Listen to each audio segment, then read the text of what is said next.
Yo, how's it going, everybody? I'm here on the sidewalk. I am sitting on the sidewalk. I am literally sitting on the sidewalk. The bus should be here in a few minutes. I'm here with my brand new guitar. Last month, I got myself 2 guitars. I got myself a bass guitar, a pink bass guitar, and an electric green mint guitar. And I booked an appointment today. Here's the bus. The bus is coming. I booked my first guitar lesson today. I'm heading out to my first trial guitar lessons. So I'm planning on taking some electric guitar lessons, and I'm going to my first trial electric guitar lessons. I'm gonna hop on the bus now. Peace. Yo, hey everybody, I'm now on the bus. With my guitar and my backpack, and I'm heading out to my first guitar lesson. I'm on the bus heading to my first trial guitar lesson. Maybe that I could literally legit learn how to play guitar in 1 year, 2 years, 3 years. I feel a bit bummed. Learning guitar makes me feel a little bit bummed somehow. I remember trying to learn how to play drums and wanting to play drums, wanting to play piano. I remember taking piano lessons in high school, wanting to learn how to play piano. I remember taking drum lessons in CJEP when I was 18 years old, wanting to learn how to play drums.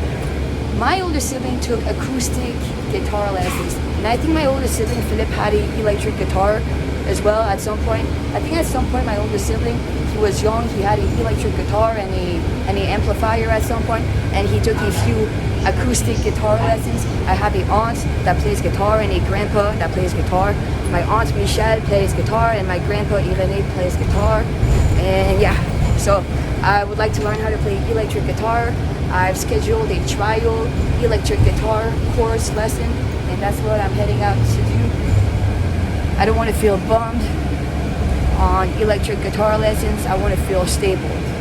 I think that I want to be able to go to my electric guitar lessons and have a stable appetite to learn guitar. I want to have a stable appetite to learn guitar, and I'm looking forward. I want to keep looking forward, and I want to feel motivated, uplifted to learn guitar over here. Have a good time. Yo, everybody. So this place over here with the yellow guitar is where I'm going to be heading. I'm 1 hour early until my guitar lesson. So I'm just gonna chill outside. The weather is nice, the temperature is nice. It's warm outside today with a soft wind. And this is where I'm gonna be going for my guitar lesson over here, where you can see the yellow guitar on the brick wall. Can't wait.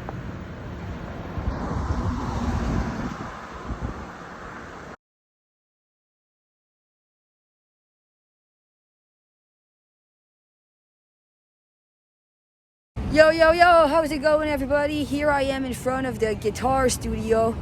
I think that I've been inside the guitar studio a week ago. It's a pretty redneck guitar studio. It looks a little fishy. It's a ghetto redneck studio to myself in there.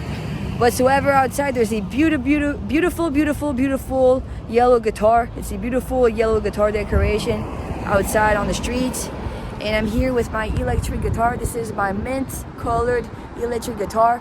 There's a yellow guitar over here, a yellow acoustic guitar over here as a decoration to the guitar studio I'm about to go inside. It's very ghetto. It's kind of ghetto in there, but you never know. Maybe they have to offer the best guitar lessons ever. And I love their online website. The online website to this place is fabulous. They have a fabulous online website. I could have had my guitar lessons online.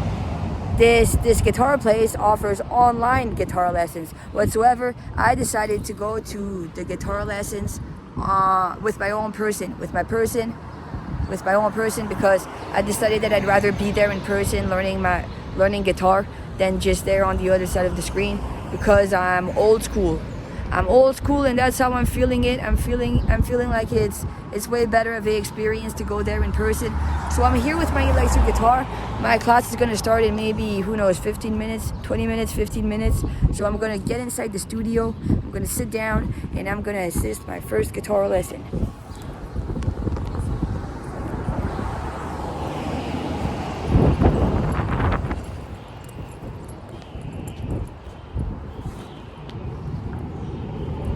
What's he doing, this man?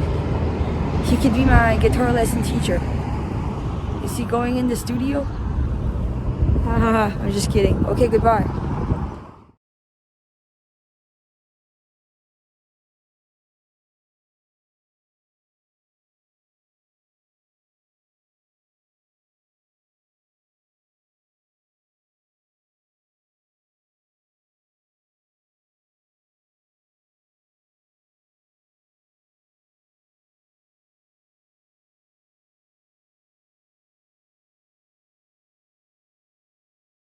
Yo, yo, yo, how's it going, everybody? Today we are June 15th, 2025, and I just attended my first dance class. I went to this studio called Rouge Studio in downtown Ottawa, which I'm in. I'm wearing my leggings, my Vibram barefoot shoes, and I just attended today, me, Gabrielle M, Côté, the Sphinx, Gabbie Floyd, Gabbie 707, my very first dance class. I have signed up myself for 4 dance classes. So today I've been to the first one. I have 3 more dance classes to come. And if I really love dancing so much, I could come back for even more. So today it was pretty relaxed. We started off the first dance class pretty much just sitting on the floor. Whatsoever the teacher said that next time we come for next dance class next Sunday, next week, we're gonna be standing up more. So this dance class we could have been more on our seats. We had a chair, we were on our seats, but next dance class we're gonna be more up, standing on our feet. So I'm walking downtown Ottawa. I'm heading to go take my bus to go back home. I'm gonna go home and eat dinner. I'm gonna go home and eat lunch. I'm gonna go home and eat, and that's pretty much it for me. So yeah, that was a good dance class. I was having problems retaining the moves. I was just happy to be there, relaxed enough. I was in a good mood.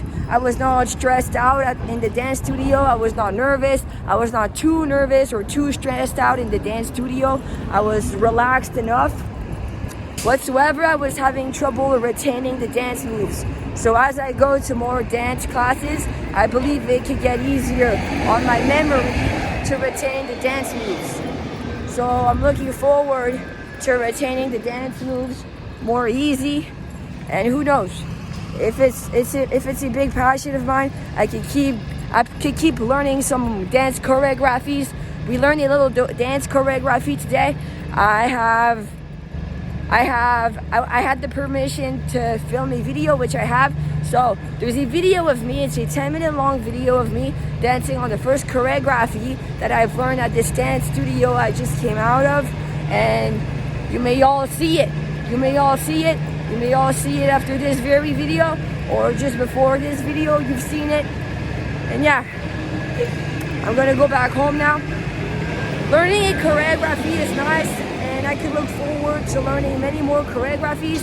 As someone who loves making videos, if it's so cool to learn choreographies, I could keep learning choreographies for video making, especially for video making. Why would you want to learn dance choreographies? Because it's fun. It could be because it's fun, just for the sake of it. It could also be to go have fun dressing up nicely and performing those choreographies in a video. I believe they even have dance troupes. That studio, they offer dance troupes, and you can go perform on stage. With people in a dance troupes. So I'm looking forward. Thank you for watching. Peace and love and rock and roll. I was super happy that I got to film in the studio a 10-minute long video of me dancing on the choreography. The woman and the teacher taught me this day. And we weren't too many in the dance group. We were 3 students, 1 teacher. Thank you for watching. This has been Gabrielle M, Côté, the Sphinx, Gabbie Floyd, Gabbie 707 on this beautiful day of June 15th, 2025.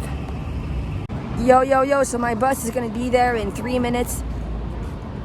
What could happen is that I could end up learning how to make my very own choreographies. It's nice to learn from a teacher how to make my very own choreographies. What could end up doing is me getting to make my own choreographies. If I keep going in my 30s, I can make my own choreographies in my 40s. If I love dancing, When I was a kid, I wanted to be a professional dancer. My mom signed me up for dancing classes. I took dancing classes in primary school. There's my bus. No, that's not it. That's not my bus. Maybe it's coming now.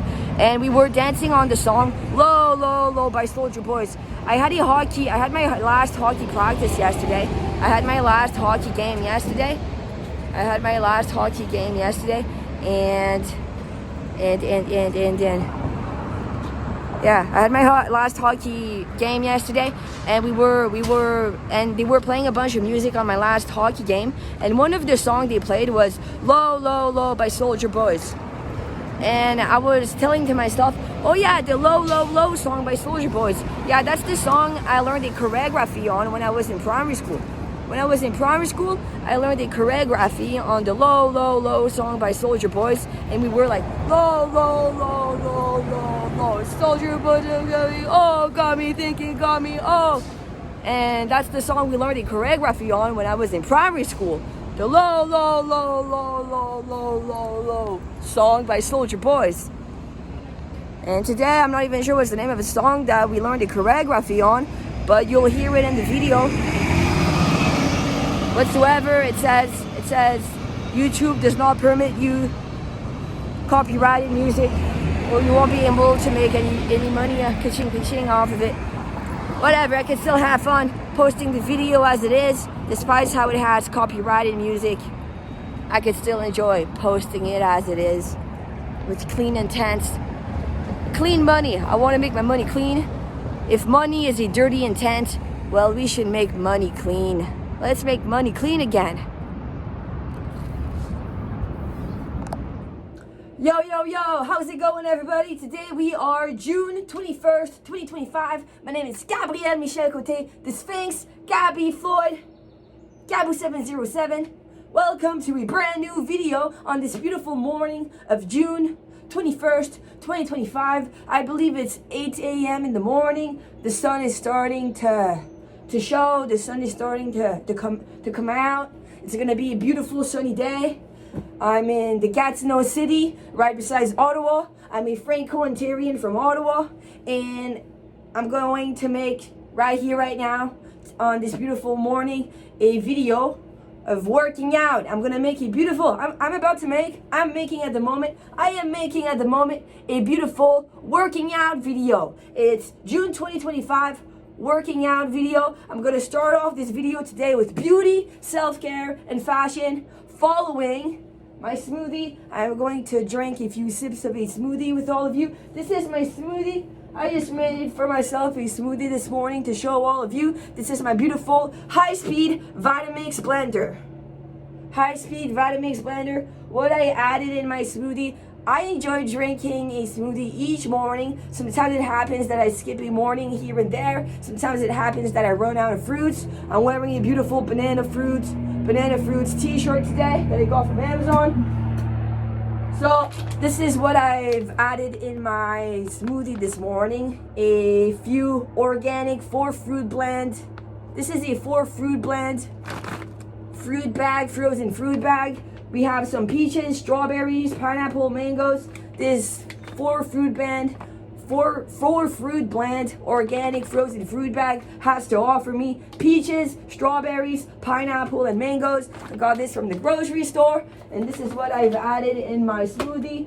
On top of that, I've added 2 bananas in my smoothie, and in my mason jars in my condo, I've decided to put a bunch of protein powder in one of my mason jars, and also a bunch of chia seeds in another of my mason jars. And all I have to go do as well is go purchase myself some matcha, and I'm planning on having a mason jar full of matcha. So what I did this morning is take 1 big scoop of my protein powder out of my biggest mason jar, and I've added a big scoop of protein powder that I took out of my biggest mason jar into my smoothie. I got brand new mason jars, and my mason jars are beautiful rainbow colors, And I took 1 big scoop of my protein powder from my biggest mason jar, and that's what I put in my smoothie. And then I think that my second biggest mason jar is a bunch of beautiful chia seeds, and I took 1 scoop the same than my protein powder scoop, and I took 1 scoop of my chia seeds, and I put 1 scoop of chia seeds into my smoothie. And I've used some distilled water, not distilled water. I've used some spring water. I receive each 2 weeks 3 big gallons of spring water, and that's the type of water that I've added into my smoothie this morning. The second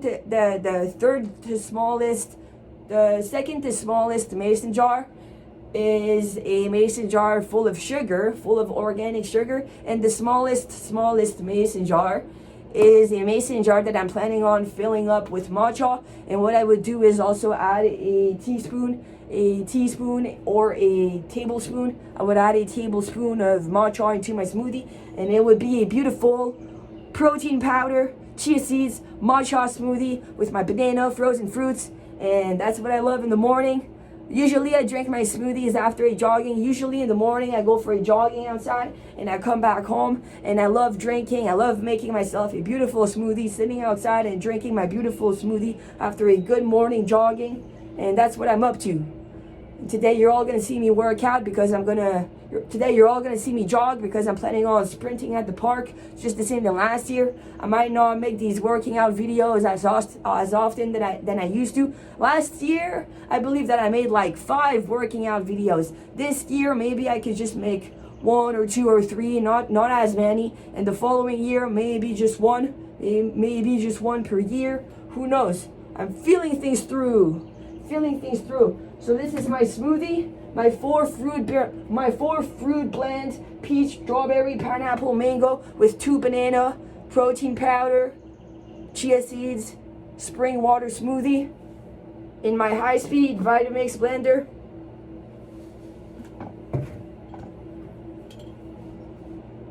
I'm pouring my smoothie into my mason jar, and this is what I'm having this morning to stay hydrated and healthy. This is good for digestion. I'm a proud smoothie girl. So cheers. Cheers to a beautiful morning. Cheers to staying healthy. My banana earring. My coconut tree earring.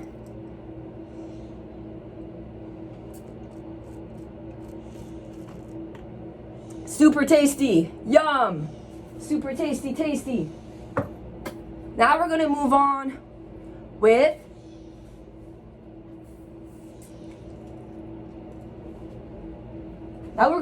with beauty, self-care, and fashion. It won't take too long. For beauty this morning, I am going to apply this rose quartz facial massage tool.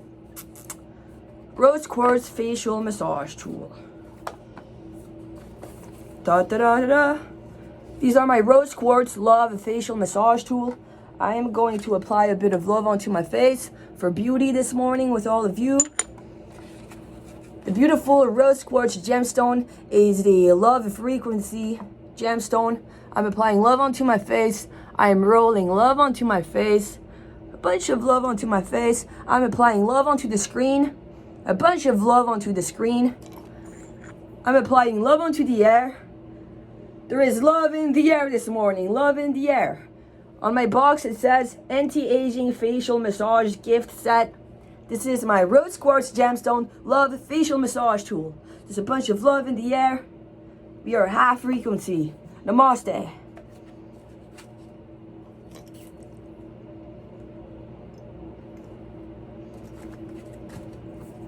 Now to move on with beauty. Now to move on with self-care.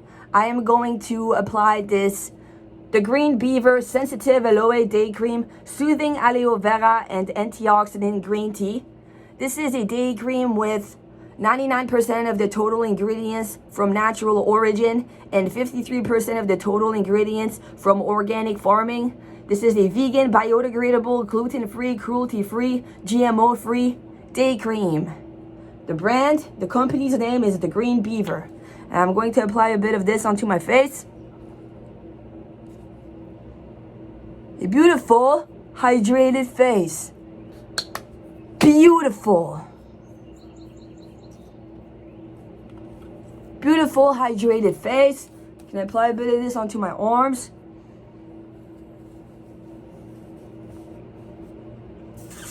Now to move on to self-care again, I am going to apply this plastic-free Attitude Company Natural Care Vegan Coconut Lip Balm.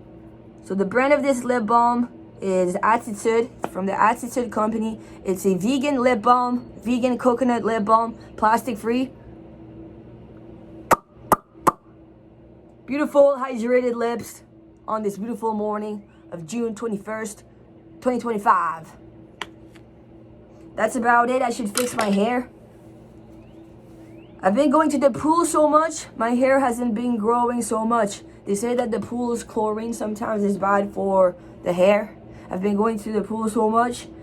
I was thinking that my mom could shave my hair this summer.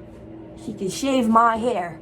That was beauty, self-care, and fashion. So for fashion today, I am wearing a smiley face bandana that I got from the Ardeen store. I am wearing some heart-shaped sunglasses that I got from the Amazon website.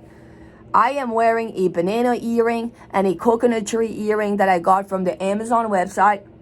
I am wearing a beautiful banana shirt that I got from the Amazon website. I am wearing some rainbow knuckle gloves that I got from the Amazon website. I am wearing some purple leggings that I got from the H&M company, and some vibrant barefoot shoes that I got from, and some kids so barefoot shoes that I got from the Vibrant company. Now it's modeling time. Modeling time with Gabrielle.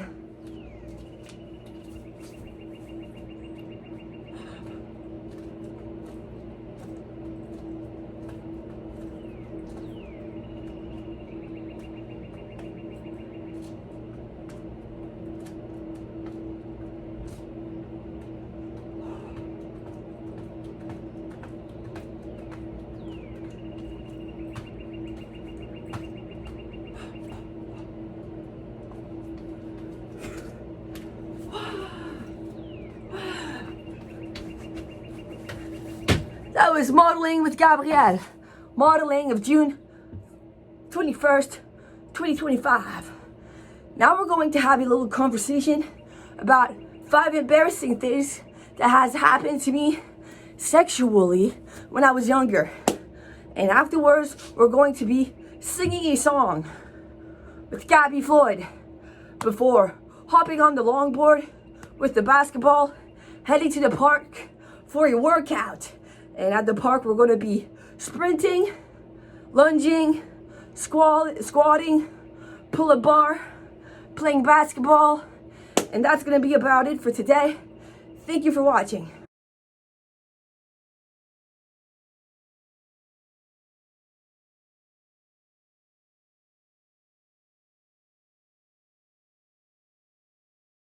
Yo, so I wanted to have a conversation with all of you. So, have you ever felt like you could have been the immature one? Sometimes they say, stay immature and you'll have more fun.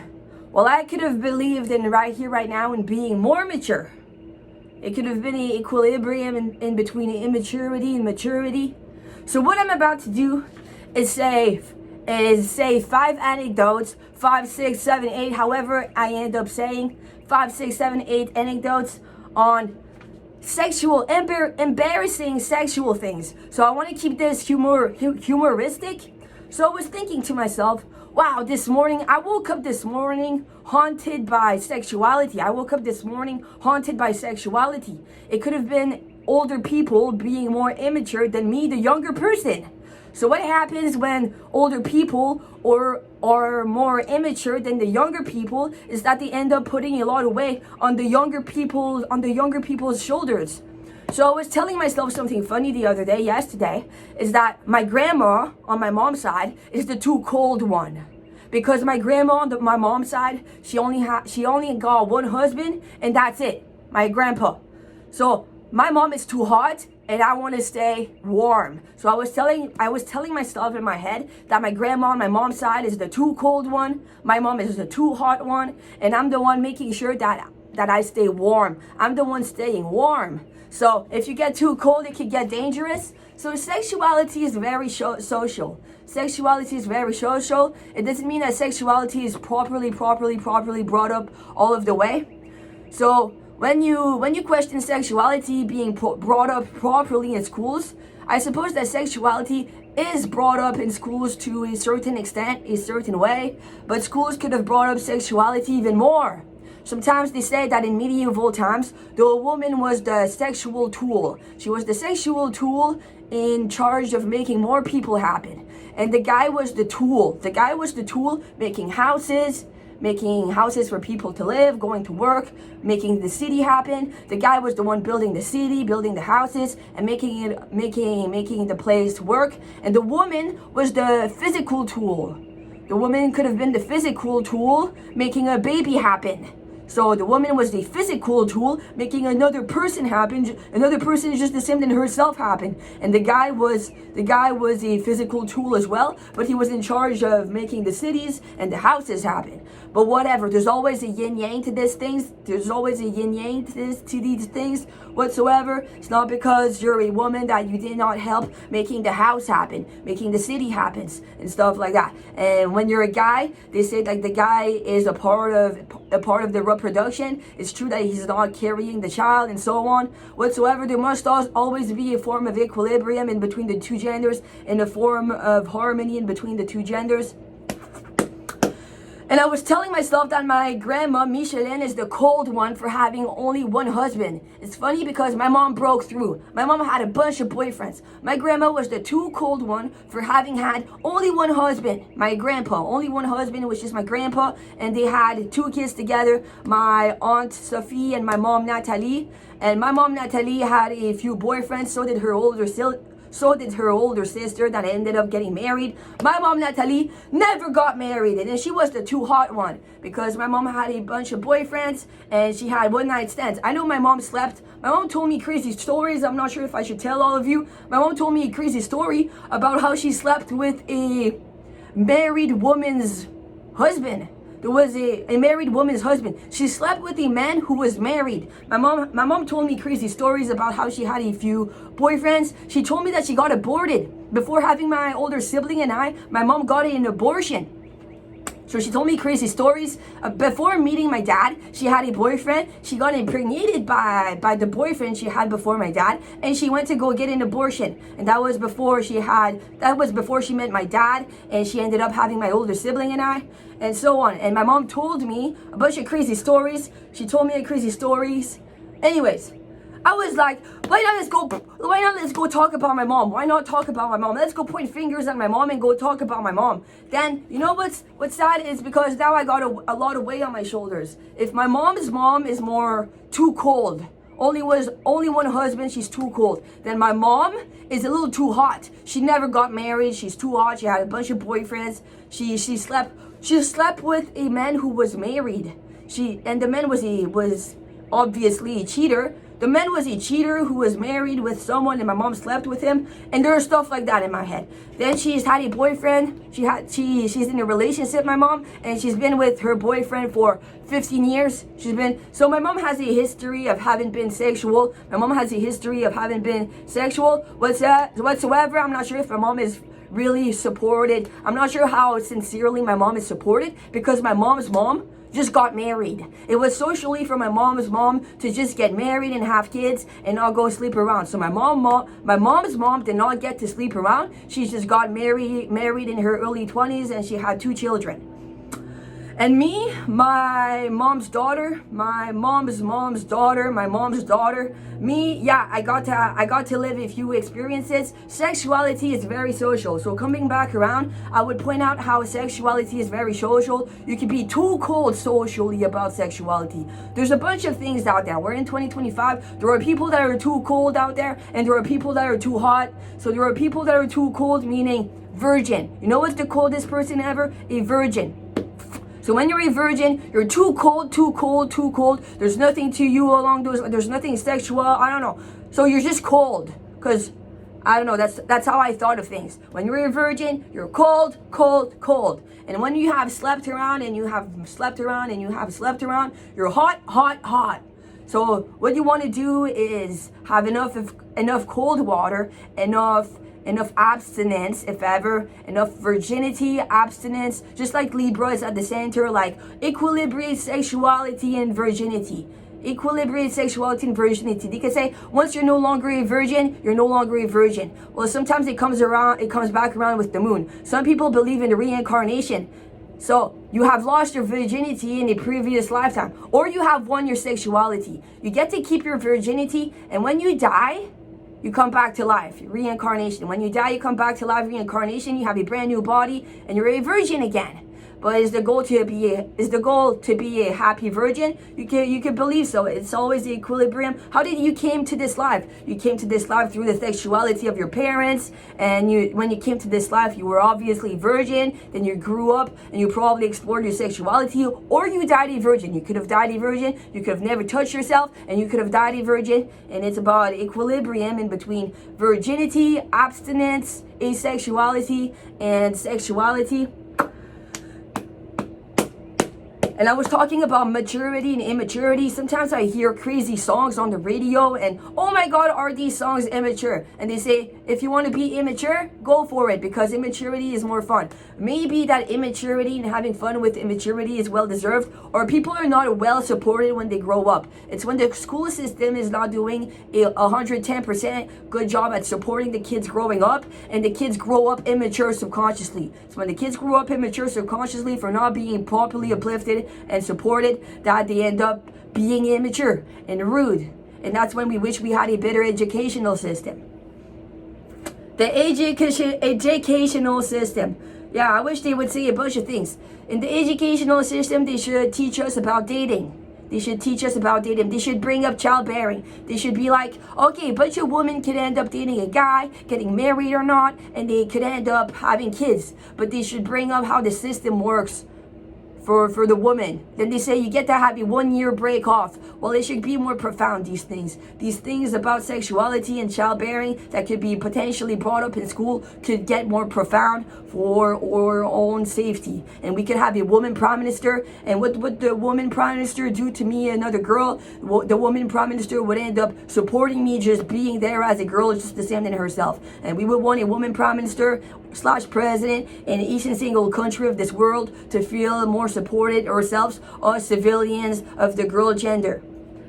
So, itching my nose, I wanted to talk about embarrassing things that has happened to me when I explored my sexuality when I was younger. Now I'm 26 years old, and those years of me exploring my sexuality are behind me. Sexuality is a social, meaning I could have been too cold socially. So what I'm doing right now is making a video. So I'm talking to spectators, I'm talking to people around the world about sexuality, and people around the world are people that are social, and people talk to each other, and I'm a person talking to all of you on the other side of the screen, and all of you on the other side of the screen listening to me. You're all people. All of you people I'm talking to, I'm a person myself, and when we talk about sexuality, it's because sexuality is there to be talked about. Sexuality is there to be talked about. Sexuality is a communication skills subject. You know, if you have the communication skills to talk about it, you can want to talk about it a certain way. I want to talk about it a certain opened up way, a certain rightfully and fair opened up way, and everything. So I'm happy to not be too cold. So when I talked about sexuality to all my fans, I could have been too cold and insecure, because as a virgin, personally myself, I felt too cold and insecure. I felt like it was more insecurizing to be a virgin. In this lifetime, it could be different if I get reincarnated in the next lifetime. If I get reincarnated in the next lifetime, I could not feel the peer pressure from others. I think that I grew up with a certain form of peer pressure to get sexual. Then I felt like my virginity and my abstinence was more inferior than having gone sexual. It felt like my virginity, my abstinence was insecure and inferior, And then but the other way around could have been true as well. If you get too hot, too messy all over the place, that could be inferior as well. If you're crazy all over the place, like you have no self-control, that could be inferior as well. That's why we want to be well equilibrated. Socially, I felt like virginity and abstinence was inferior, so I wanted to have my things around. I wanted to get my things around by getting some experience, getting some hands-on experience. I wanted to get some hands-on experience, meaning I wanted to get dirty. I wanted to get dirty just so I'm no longer a prude little insecure virgin. A prude little insecure, easy to push around virgin. In this lifetime, I was born in 1998. It felt like I could have been a prude, easy to push around, insecure virgin. But also it could have felt like I could have lost control and have 5 kids. I could have lost control and have 5 kids, and that was not my intent. My intent was to get some experience and feel things through. And what I felt things through is that I can make a video on the subject. I can make a video with the best of my communication skills on the subject, like I am right now. And sexuality is a subject that can get approached through communication. You don't have to get some sexual experience to talk about it. You don't have to get some hands-on sexual experience to talk about it. You could be a 15-year-old virgin. You could be a 15-year-old virgin, and you could try feeling the most confident and comfortable you can talking about it. And you could stay a virgin until the day you die, and you could be the most obnoxious virgin ever. You know what could happen? Instead of getting some hands-on experience like I have, you could want to be the most obnoxious virgin ever. Like, no, I never have to lose my virginity, or I never have to win my sexuality. I get to be the most obnoxious virgin ever. And then you go around, and whatever they say about sexuality, you're the one winning as the most obnoxious virgin ever. You just have to learn how to get your things around, and you're the most obnoxious virgin ever, and you never have to get sexual, and you have your things, you have your way around things by using your communication skills, by using your intelligence and your mind and your communication skills. You know how to have your way around things by being the most obnoxious virgin ever that knows how to get her things around life and everything. And personally, that was not the case. I felt like I'm never gonna have my things. I'm never gonna have my way around life. I'm never gonna have everything my way around life by never having some hands-on experience. You know what having some hands-on experience did to me? It provoked me. It provoked me. So when I got some hands-on experience sexually, it provoked me subconsciously to be more clear. So what I wanted to do is be more clear, make a video. I wanted to make a video like, okay, I'm talking about sexuality. I'm talking about sexuality to everyone socially. I'm talking about sexuality socially, and I'm securing my place. So my mom's mom, yeah, she just got married. It was peer pressure for my mom's mom to just get married. Maybe she was more than happy to get married with my grandpa, my mom's mom. It was very social to my mom's mom to just get married. It was tradition for my mom's mom to get married. And then my mom, she decided to break free, and she never got married, and she had a bunch of boyfriends, and she got to sleep around my mom. She got to sleep around and have a bunch of boyfriends. So my mom's mom could have been too cold. It was tradition. She was happy to get married. It was peer pressure. People got married. It was tradition. My mom's mom, she was too cold. My mom, she was too hot. My mom, she was too hot. She slept around. She never got married. Me, I think that I want to stay equilibrated. They could tell me I'm too hot. But you know what makes me more cold? The ability of talking about it. The capacity I have, like right here, right now, to talk about sexuality. So my mom, maybe she was too hot, but she doesn't have the best communication skills about her sexuality, or she's just fair enough. She's fair enough capacitated of talking about her sexuality. And when I got messy myself, just like my mom to a certain extent, I was not as worse than my mom right away, and I don't have to be as worse than my mom. Sometimes what makes me more cold when it gets too hot is the capacity, the ability of communicating my mind about sexuality and whatever it is. So I can get hot in this lifetime, but what makes me more cold if it gets more hot is the capacity, the ability of communicating my mind about sexuality. And I want to stay warm. You don't want to get too hot, you're going to be there burning alive. You don't want to get too cold, you're going to be cold just like a dead body 6 feet on the ground in the cemetery. You don't want to get too hot, you're going to feel like you're incinerated alive, like you're burning alive, like you witch too hot, like you're burning too hot, burning alive, like getting incinerated alive. Like you're burning like a witch. You're burning like a witch they caught on fire because she was a witch. Or you don't want to be too cold because you'll end up going 6 feet on the ground like you're dead too cold on the ground. You want to stay warm, you want to stay equilibrated. Yes, I want to stay warm, I want to stay equilibrated. Thank you, namaste. Sometimes they say stuff like we would just get rid of sexuality. Sexuality is too much for us to handle. We would get rid of it. We would stop eating just so we no longer have to defecate and pee. I'm sure we would stop defecating and peeing if we could, and we would get rid of our genitalias and our breasts. We would say, okay, the perfect human, everyone, the perfect human would have no breasts, just like guys. The perfect human would have no genitalia, just like girls, minus the uterus. So no penis, no genitalia for girls, no inner genitalia, so no uterus, no penis. The perfect body would be no genitalia, no uterus, no penis, no breasts, and we would have no intestines, meaning we don't have to poo. We would have no rectum, and we would be capacitated of no longer eating. We don't have to eat, we don't have to pee, we don't have to poo. Wow, the perfect human in a certain childish realm of thoughts doesn't have to poo, doesn't have to pee, doesn't have a genitalia.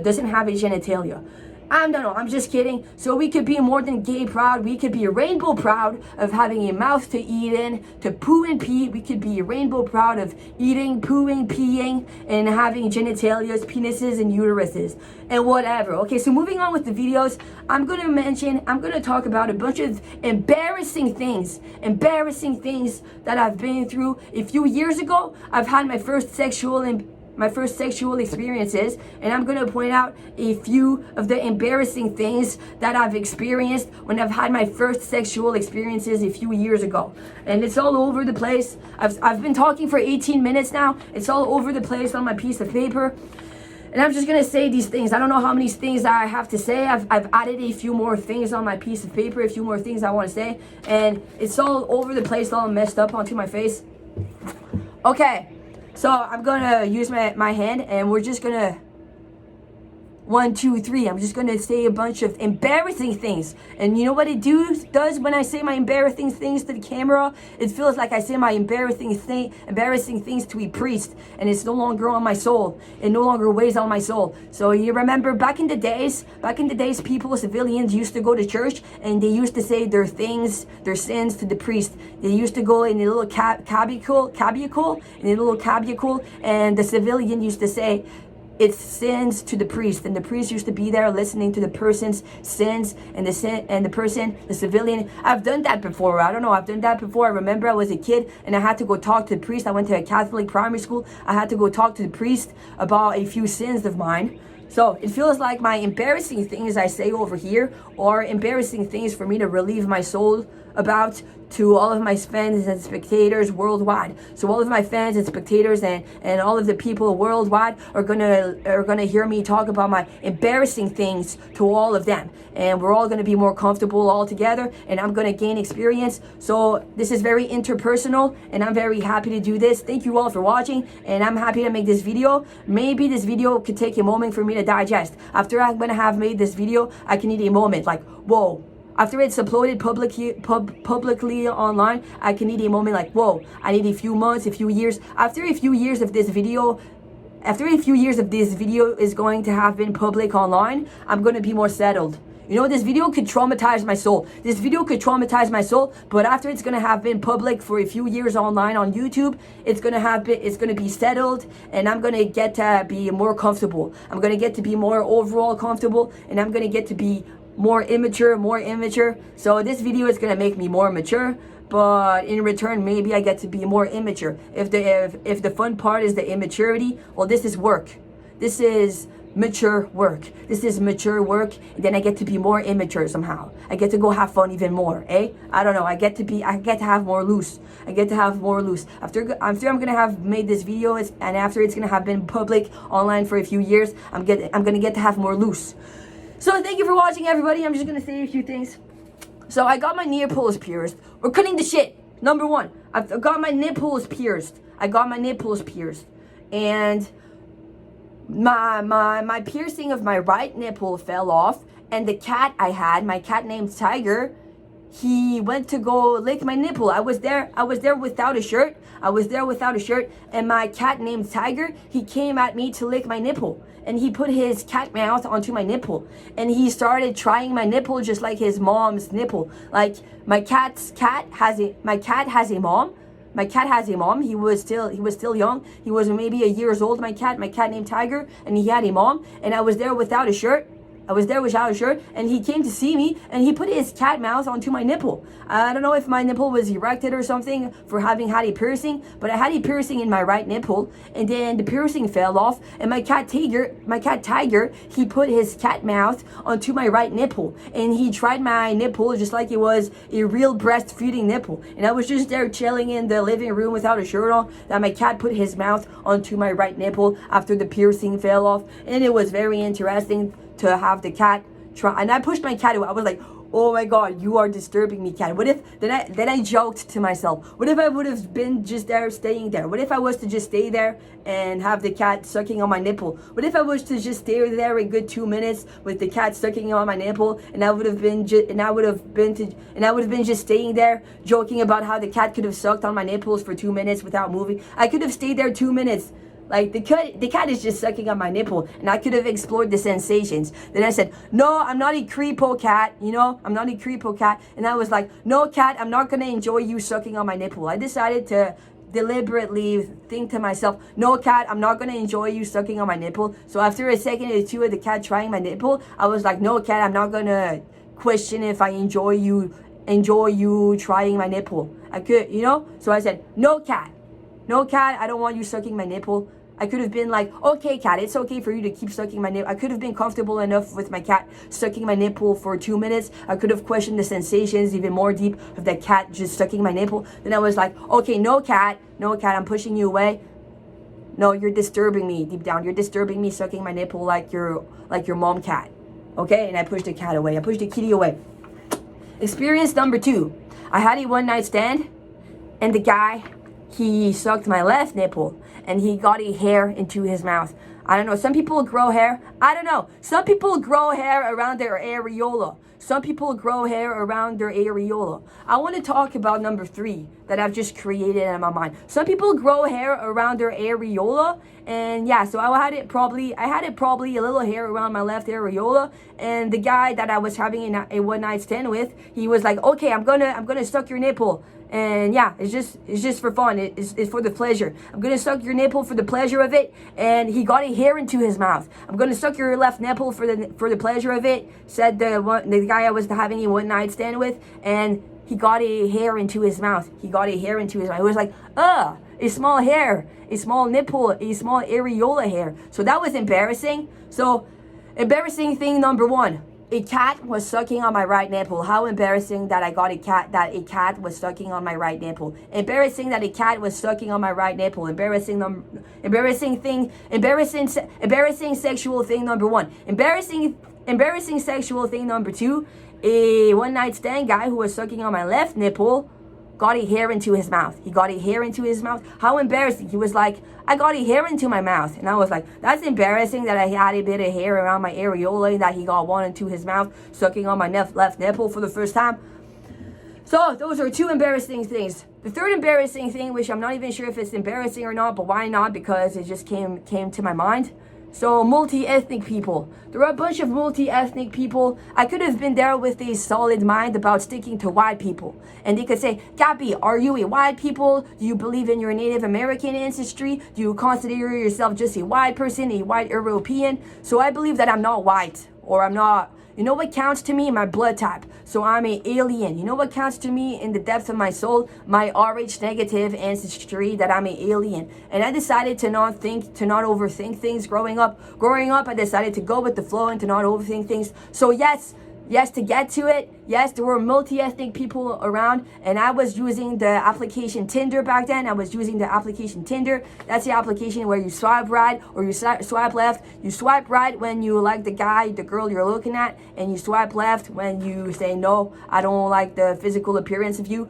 And I was having fun with that application a few years ago in 2019, and that's what I was using, that application. And there were a bunch of multi-ethnic people in Canada, and yes, I did swipe right. I did swipe right on a few multi-ethnic people from elsewhere in the world. The people I was swiping right on were not just Europeans. The people that I could have been just swiping right on could have been just from Caucasian, European, French, English ancestry. They could have been from English ancestry or just French ancestry, or anyways, there were people from all over the world. I was swiping right on people based on their physical appearance, not minding too much where they're from.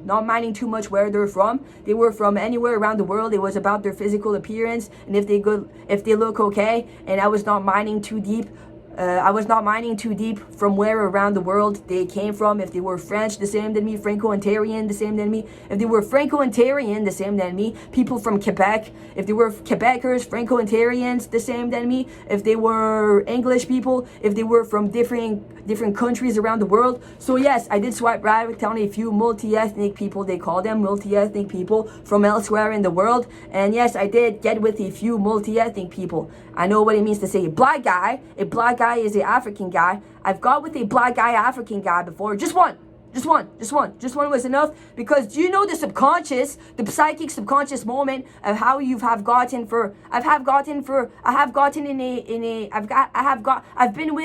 I've been with a one night stand. I've been with a African black guy for a one night stand before, just one time, and it was enough for me. You know what happens when a white person gets with a black guy for a one night stand? Sometimes it's too much. It's too much. The psychic read the ancestors. It's about my psychotic. So my ancestors. Or so it counts, your ancestors. If your ancestors are all from Caucasian ancestry, they get psychotic because you go to heaven. So after you slept with a few people, you can want to go to heaven, you can want to go to sleep. You can want to go to sleep at nighttime and wake up in the morning feeling just fine about all those things. But all those things, all your sexual experiences can haunt you in your nightmares, or they can keep you more psychotic. And also my social media could have kept me more psychotic. But anyways, so my ancestors, I'm not sure that any of my ancestors have slept with the African before. So I was like, okay, that's enough for me. Just one African, not many, just one. I have a friend who slept with 20, 30 guys, and there were a bunch of Africans and her 20, 30 guys. And I'm like, okay, 4 or 5 guys, enough. I've slept with 4 or 5 guys when I was younger, and that was enough. And my ancestors, it was revolting. And there were multi-ethnic people. My ancestors, they're probably all from Europe. My ancestors, they're all from Europe, and with a few Native Americans in there. And I don't know, it was revolting. It was still too crazy for me. I could want to live a more calm life. I could want to stick to a person from the same background than myself to have a more calm life. Or it depends if you get to know the people. It depends if you let the person's ancestors meet up with your own ancestors. And that's pretty much all I have to say. So I would bring up that embarrassing or not, I have been with a African black guy for a one night stand. Embarrassing or not, it's how it's brought up, it's how it's talked about. It depends from person to person. I have been with 2 Arabic guys. Two Arabic guys. I suppose that the multi-ethnic people were easier to get to. I've been with an Indian guy, and a Lebanese guy, and that means 5 people. One of them, and there's also a Caucasian guy, so 6. Yeah, I'm gonna say 6, and I've kissed 3 more Caucasian guys. I don't know, it depends. You want me to get to all of them? There's one night stand with the African black guy, one night stand with the Arabic guy, one night stand with another Arabic guy. Oh, that guy, he was not just a one night stand, he was a sex friend for 3 weeks. He was a sex friend for 3 weeks. One night stand with the African guy. One night stand with the Arabic guy. One night sex friend with the Arabic guy. A Indian guy. One night stand with the Indian guy. And one night stand with the Lebanese guy. And a Caucasian guy. A sexual experience with a Caucasian guy from high school. Caucasian guy. He was a Quebecer Caucasian guy. And I've kissed the African guy. Somehow. It was my second date. I've kissed another African guy. And I've kissed 3 Caucasian guys. I've kissed 2 more Caucasian guys. Yeah, 2 more Caucasian guys. I kissed 1 Caucasian guy during my prom. Another Caucasian guy during my prom. And the other Caucasian guy I kissed during my prom is a Caucasian guy that I had a sexual experience with.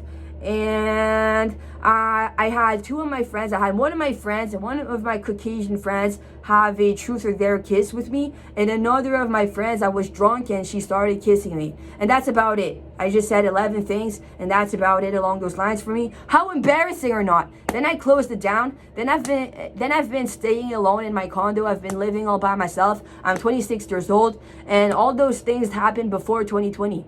So that was all before 2020. Now we're in 2025. So I will cut the crap at the New Year's Eve 2020. That was before 2020. So 2019, and then there was COVID-19. Then 2020, 2021, 2023, 2024, 2025. It's gonna have been 5 years. 5 years of nothing. 5 years after all that. After all that, it's been 5 years now. Or it's gonna have been 5 years at New Year's Eve again. At New Year's Eve again, it's going to happen 5 years. Oh, it's going to happen 5 years on November 1st. More exactly, I remember my last experience was on November 1st, 2019. My last sexual experience was on November 1st, 2019. So on November 1st, 2025, it's going to have been 5 years, 2020, 2021, 2022, 2023, 2024, 2025, 6 years. On November 1st, 2020, it's going to have been 6 years. Yeah, so it's been a while now. 6 years? Yeah, it's been a while. On November 1st, 2025, it's going to have been 6 years. It's been a while now of all that. And I'm keeping going. And at some point, it's going to have been 10 years since all that.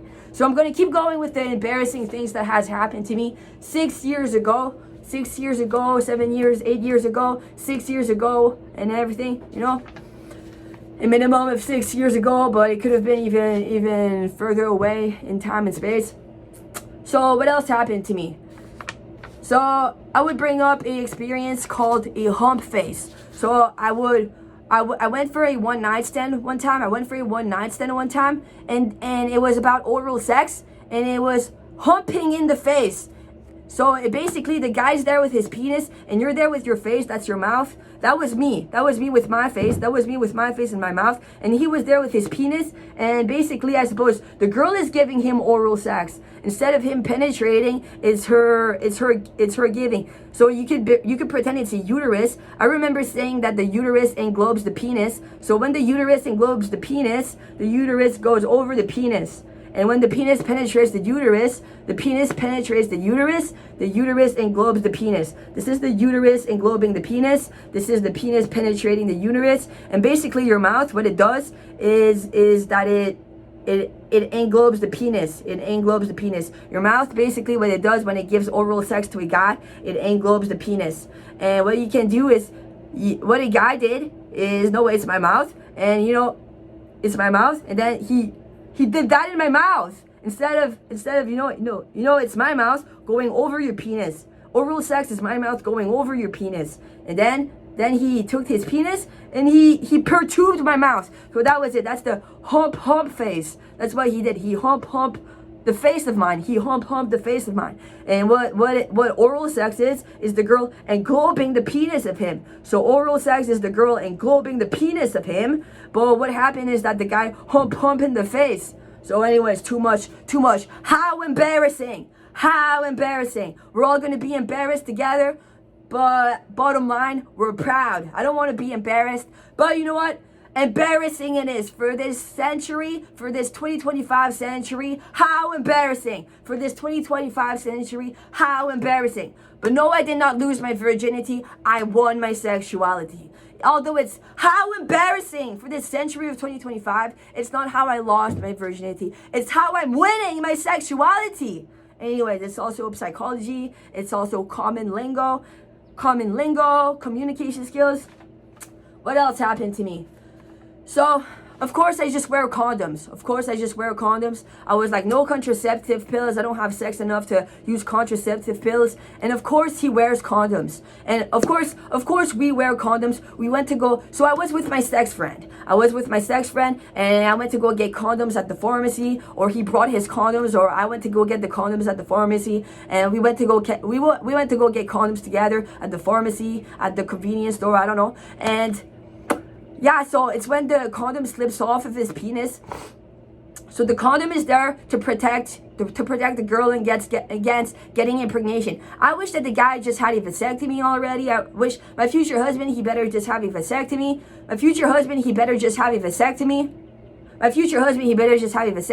And I don't want to take contraceptive pills because you can forget to take one in the morning, or I don't have sex enough, or it's not good for your hormones anyways. And basically, yeah, the condom kind of fell off his penis. The condom kind of fell off of his penis. My sex friend, he had a condom on his penis. We were having sex, and the condom kind of fell off of his penis. And he was like, "What if sperm went inside your uterus?" Yeah, I think that sperm could have went inside your uterus. He was like, "I think that sperm could have went inside your uterus because the condom kind of fell off of my penis." And I was like, "Okay, what do we do? And I was like, if I get pregnant, I'm going to go get an abortion. I think that it happened twice. With the sex friend, it happened twice. And the first time it happened, we went to the pharmacy on our bicycles together. The first time it happened, and you asked the pharmacy, "Hey, pharmacy, could I have a day after morning pill?" So it's called the morning after pill.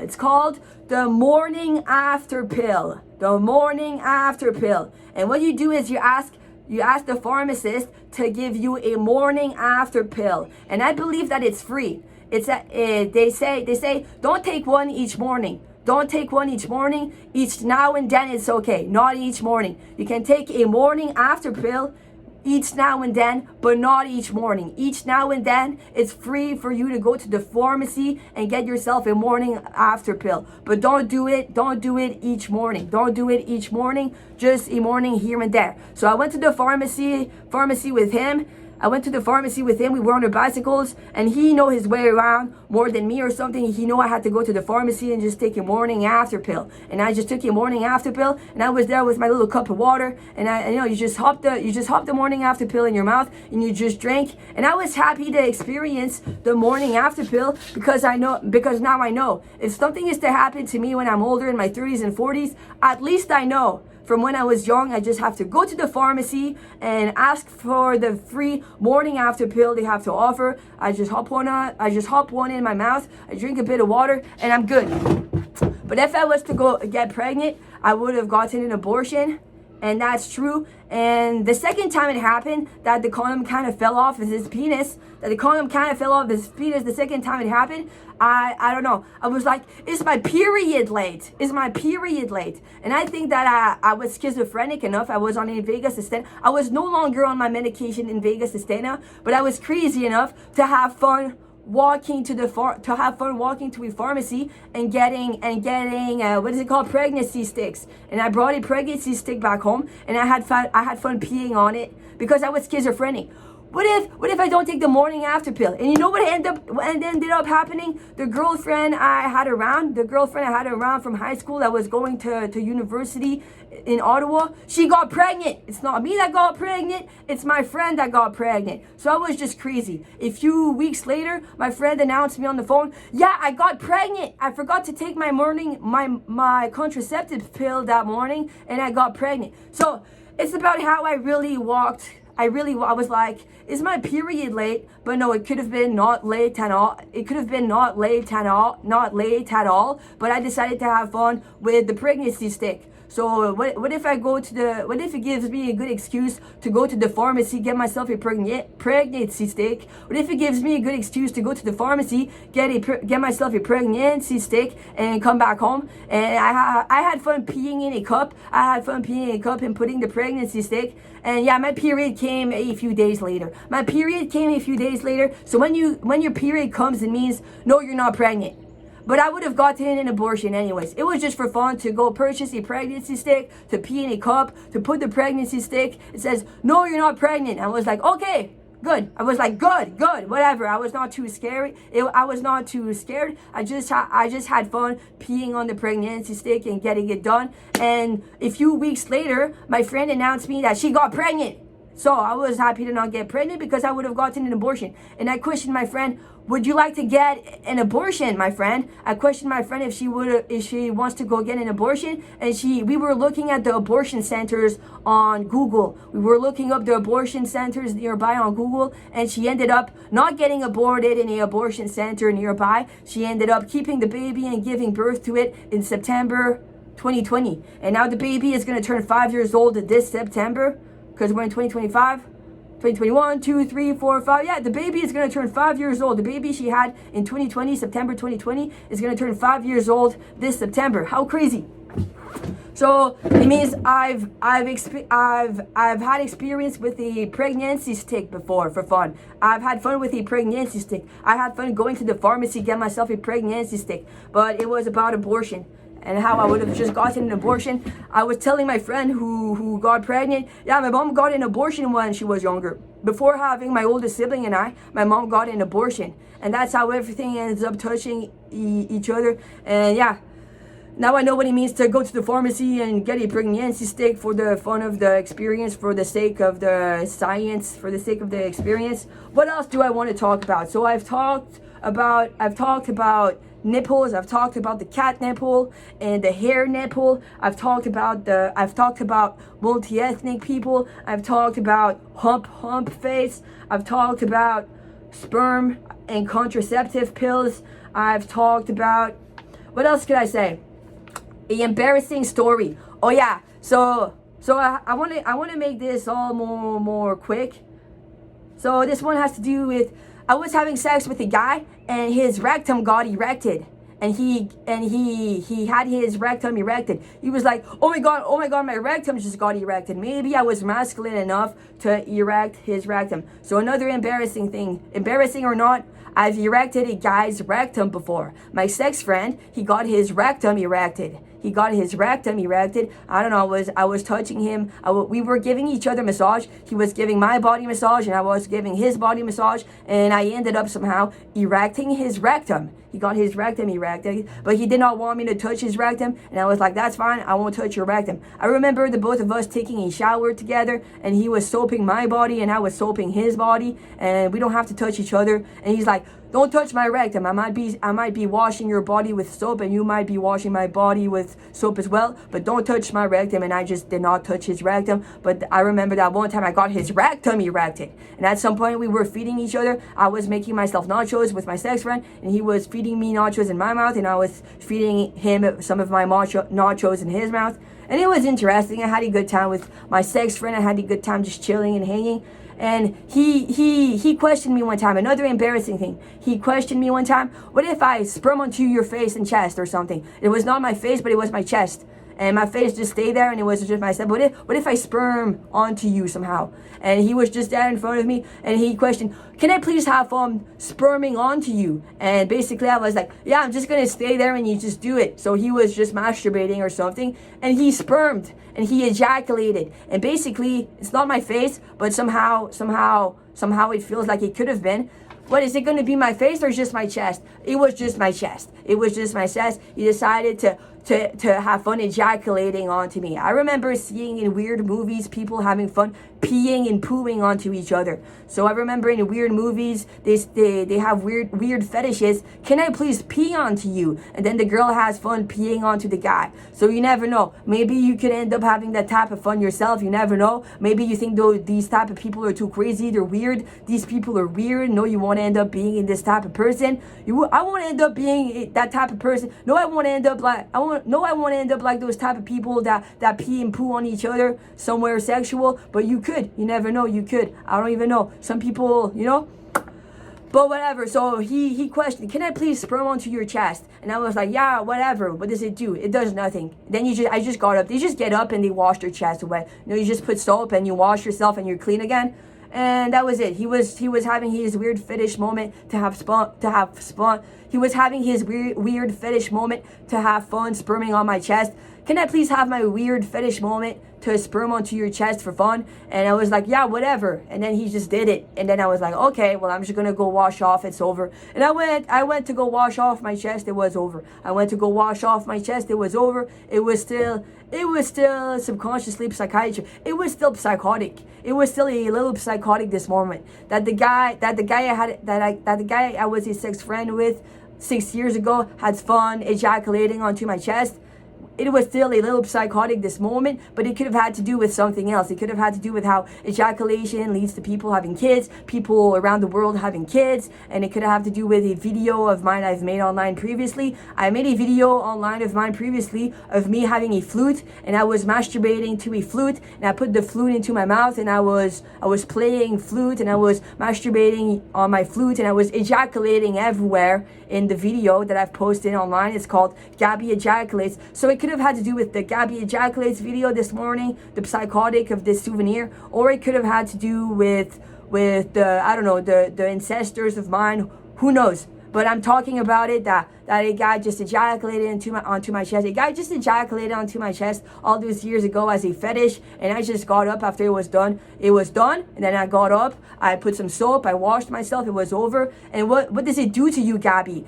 Are you the victim, Gabbie? No. I believe in the yin yang and the equilibrium of things. I believe in the yin yang and the equilibrium of things. Are you a victim? No.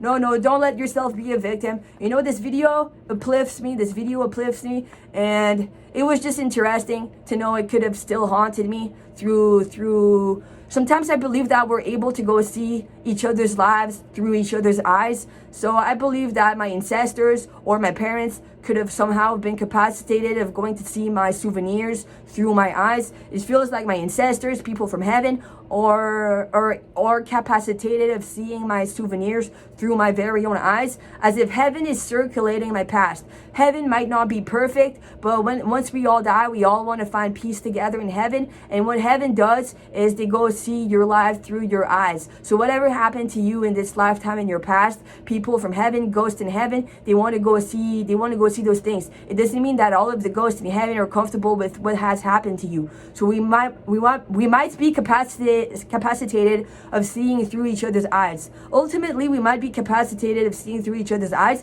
It doesn't mean that we're comfortable with each other. That something along those lines of sperm onto my chest has happened to me in this lifetime. It could make really uncomfortable people around the world. Real people alive around the world. It can make them really uncomfortable. It can make people uncomfortable in heaven. People in heaven can be really uncomfortable about that.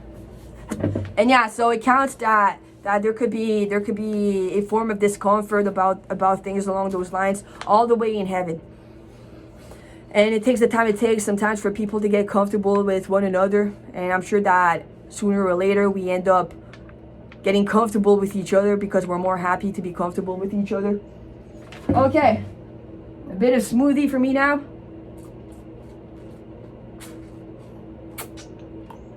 So, I was having fun with my sex friend, and I don't know what happened, but maybe his nails were too long, and he was fingering me is the term. The term is called getting fingered or fingering someone, and his nails were too long, and I think that he caught my skin inside my uterus, and then I started bleeding, and I was like, am I on my period? So my sex friend, at some point in 2019, his nails were too long. And he was fingering me with his too long nails, and he caught the skin inside my uterus. Then my uterus started bleeding, and I just put a pad on, and I questioned, whoa, why am I bleeding? Why am I bleeding? Is it my period? Is my period early or something? Why am I bleeding? But I know I was pretty. Then I understood a moment later it's because his nails were too long. His nails were too long. He caught a skin somewhere inside my uterus for having his nails too long, and it was not my period. It was the blood of him having caught my uterus somewhere inside and making it bleed by accident because his nails were too long. So whether that was embarrassing or not, medical or not, embarrassing whatsoever or not, so I decided to just let go of that, and it went away. And it bleeded. It bleeded quite enough that he caught the skin inside my uterus with his nails by accident by fingering me sexually. Yeah, it bleeded quite enough, and I decided to just put a pad on for the day, and it went away. So what else did I put on paper? Those were a few embarrassing things. I've decided to add a few more embarrassing things to my paper. I've had a urinal tract infection. So in 2019, I moved out of my dad's place and I was not drinking enough water. And sometimes what happens when you start having sex, they can associate it to having sex. But so when you have sex, all the germs of your rectum and your genitalia, your uterus, can mix into your pee hole. So a urinal tract infection sometimes has to do with the bacteria entering your pee hole. So if you're masturbating your clitoris, it has to do with if you're masturbating your clitoris and a bacteria goes inside your pee hole, your urinal hole, from your rectum or your genitalia or anywhere, a dirty bacteria, and can cause a urinal tract infection, a UTI. So if you don't drink enough water, to flush out the bacteria that could have gone inside your urinal canal, well, you can catch an infection. So I was sincerely not drinking enough water when I moved out from my dad's place. I don't know, I was sincerely not drinking enough water, and I caught a urinal tract infection, a UTI. I don't know, it was hurting when I was peeing. My mom told me, my mom told me my sister got so many urinal tract infections. So my mom's sister, she used to have she still does. She got so many urinal tract infections. My mom's sister, she got so many urinal tract infections. And my mom said, yeah, my sister, she got so many urinal tract infections. I know what it means. You should go see the pharmacy. I went to the pharmacy. I went to the nurse hall by myself. And they told me to pee in a cup. I went to the nurse hall by myself. They told me to pee a cup. I went to the doctors after a appointment. And I peed in a cup. And they tested my pee. They said, yeah, there's a little blood in your pee. So since there was a little blood in my pee, it meant that I had a urinal tract infection, and they say, drink a lot of water and just flush it out. I'm not sure if they give me medication for my urinal tract infection or if I just drank a bunch of water, but basically just drink a bunch of water and cranberry juice. I made my research on Google how to heal my urinal tract infection, and they say a bunch of water and a bunch of cranberry juice. So I went to the stores and I got myself a bunch of cranberry juice, and I drank a bunch of cranberry juice, and my urinal tract infection went away. Whether that was embarrassing or not. So moving on to another one, I had fun exploring with yoni eggs. I remember having yoni egg orgasms. I was having fun with my yoni eggs. I was having fun at some point experimenting on defecating, squatting, and I was defecating, squatting outside on my patio on my place. I was squatting to defecate outside for the first time, experimenting, and back then in those years outside. Now I squat to poo, and I love it. I still squat to poo to this day, and I love it. But I was experimenting for the first time, squatting to defecate outside at my old place, and it's interesting how you can squat to defecate, and your yoni egg ends up naturally coming out. And I was having fun with yoni eggs and orgasms, and yoni eggs and uterus control, yoni eggs and control, and the muscle and the orgasms I've had with the yoni eggs for fun. And I was having fun with yoni eggs. What else do I want to talk about? Butt plugs. I've never purchased myself a gemstone butt plug, but I remember going to a sex store and having fun purchasing myself my first butt plugs. And yeah, so I remember even questioning, does my rectum end up being anything of sexual pleasure? I was having fun with my rectum in the shower for fun, whether it was with butt plugs or just with my finger, and a bunch of poo. How embarrassing! A bunch of feces ended up at the bottom of the tub. A bunch of my feces ended up at the bottom of the tub. I was having fun with my rectum with just my finger for fun. It could have been with butt plugs, could have been just with my finger. And I was like, am I having fun with my rectum? And then a bunch of feces ended up at the bottom of my tub, the tub I take a shower in. How embarrassing that a bunch of feces of mine ended up at the bottom of my tub. How embarrassing. And yeah, how embarrassing. And anyways, so sometimes what I say, when I go defecate these days, I'm like, defecation orgasm. So when you defecate, sometimes it's relieving. And that's the feeling I enjoy. When I go poo, when I go defecate, and I'm like, what a orgasm of defecation. So I just orgasm and defecate. So when you defecate, you can feel it like an orgasm. It's like, the relief, the orgasmic relief when I defecate. It's about the orgasmic relief I get when I defecate sometimes. And yeah, I was having fun exploring the butt plugs and just my finger in my butt, and a bunch of my feces ended up at the bottom of my tub. How embarrassing.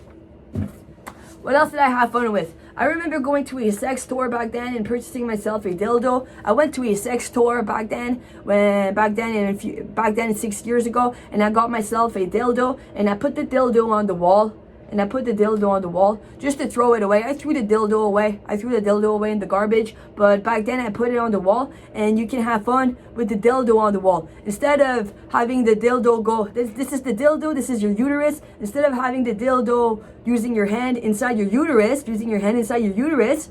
you can have the dildo glued on the wall. You can have it suction, and you can have the dildo glue on the wall. So the dildo is on the wall, and then it stays on the wall like this. And this is your body with your uterus, and you can try humping the dildo on the wall. Instead of having the dildo go inside your uterus, just like you're penetrating your own uterus, you can penetrate your own uterus with your dildo. Using your hand. By holding the dildo, you can penetrate by holding the dildo with your hand, you can penetrate your uterus with the dildo you're using inside your uterus. And also what you can do is with the suction of the dildo, you can put it on the wall, and you can try approaching the dildo with your uterus. And what I was doing is trying to hump the dildo that was on the wall. The dildo was on the wall with the suction of the dildo, and I was approaching the dildo, and I was like, okay, I'm going to try humping the dildo with my uterus. Instead of penetrating the dildo into my uterus using my hand holding it like this, I'm gonna try englobing the dildo on the wall. And there you have it. That was what I was doing. How embarrassing or not. I remember trying doggy style, and I remember trying 69 and doggy style, 2 sexual pose. I remember finding a book at the Indigo stores, and they talk about a bunch of sexual poses. And there are sexual poses that are more common than others. A sexual pose that is more common than the rest of them is called the doggy style, and I know how to depict. And another sexual pose that is quite common as well is called the 69. And I remember with my sex friend having fun with the 69. He was like, why don't we try for the first time the 69 pose? So with my sex friend, I had fun trying for the first time the 69 pose. And with the one night stand guy, I questioned my one night stand guy, why don't we try the doggy style pose for the first time? So I was with my one night stand guy for the first time, and I questioned him, why don't we try the doggy style pose for the first time? And I was happy to try the doggy style pose for the first time, the doggy style sex pose with my one night stand for the first time. And I'm the one that asked my one night stand for us both to have fun with the doggy style sex pose for the first time. And there's also my sex friend who asked me, why don't we have fun trying the 69 sex pose for the first time together? And that's what we did. How embarrassing or not? I could try describing those 2 poses, or you can go make your research. Go make your research on Google. What's the doggy style sex pose? And go look at a bunch of image, or go look on Google. What's the 69 sex pose? Yeah, go look it up. Maybe I should put an image on the screen, or I should let all of you go look it up and make the research. I could try describing those poses maybe another time. I'll try describing those sex poses to all of you, because overload. I've been now recording for 59 minutes. Okay, we're going to try quitting this video. We're going to try overing this video. What else do I have to say? I remember trying to control my squirts. I was like, am I squirting? So squirting is a form of liquid that comes out of the female's that comes out of the female's pee hole. And the question, if I was questioning back then if squirt was a form of female ejaculation. I was like, is this squirt a form of female ejaculation? And I was capacitated of making myself squirt like on control. I had a super extra good control about my squirt. I had a super extra good control about my squirt. It felt like I was able to masturbate and make myself squirt on command. So I was questioning, is this liquid that comes out of me a little purposefully or not just pee? Is it just pee or is it squirt? Then I was pretty much sure it was squirt. It's a form of female ejaculation. Then I thought of squirt as a form of female ejaculation that I had good self-control over.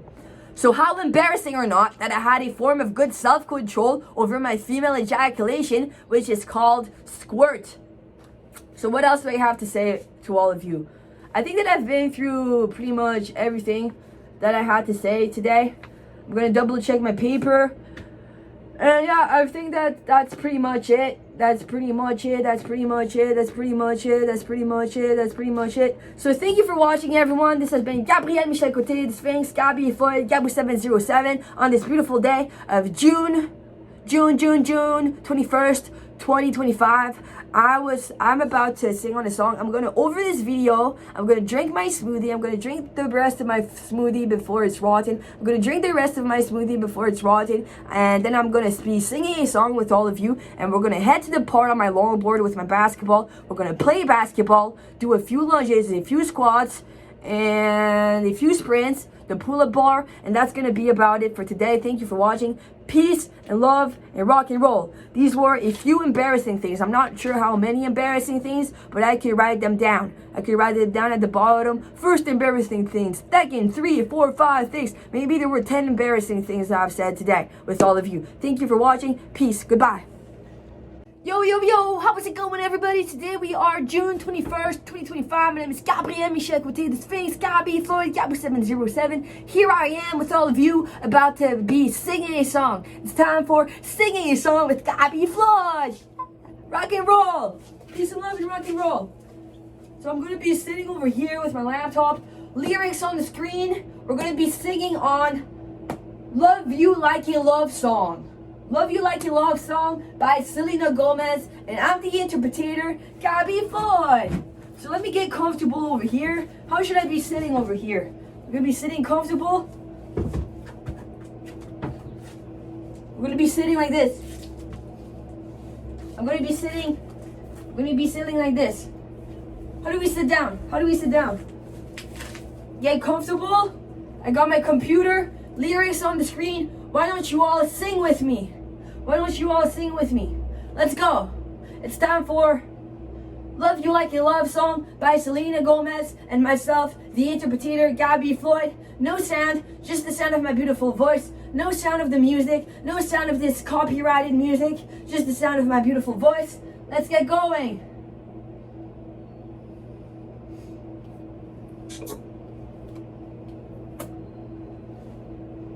It's been said and done. Every beautiful thought's been already sung. And I guess right now here's another one. So your melody will play on and on. With the best of M, you are beautiful. Like a dream come alive, incredible. A sinful miracle, lyrical. You've saved my life again.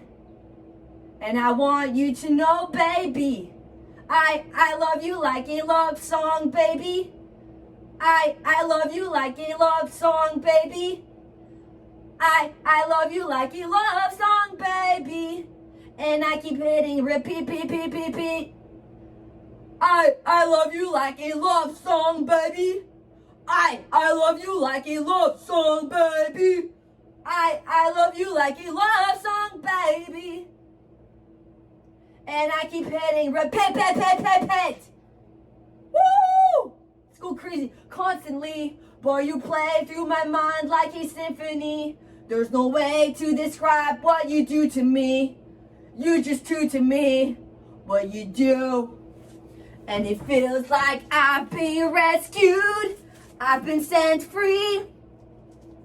I am hypnotized by your destiny. You are magical, lyrical, beautiful. You are. And I want you to know, baby, I love you like a love song, baby. I love you like a love song, baby. I love you like a love song, baby. And I keep hitting repeat, beat, beat, beat, beat. I love you like a love song, baby. I love you like a love song, baby. I love you like a love song, baby. And I keep hitting repeat, beat, beat, beat, beat. No one compares. You stand alone to every record I own. Music to my heart. That's what you are. A song that goes on and on. I love you like a love song, baby. I love you like a love song, baby. I love you like a love song, baby. And I keep hitting repeat, pet, pet, pet, pet. I love you like a love song, baby. I love you like a love song, baby. I love you like a love song, baby. And I keep hitting repeat, pet, pet, pet, pet. Woo! Thank you everybody for watching. This has been Love You Like a Love Song by Selena Gomez and me, myself, and I, the big Leo interpreter, Gabbie Floyd, Sphinx. Woo! Thank you everybody for watching.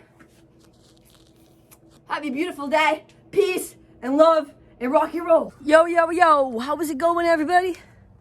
I'm walking here with my longboard. What a beautiful sunny day to be wearing a banana shirt. Walking with my longboard. It's time for a longboard ride to the park.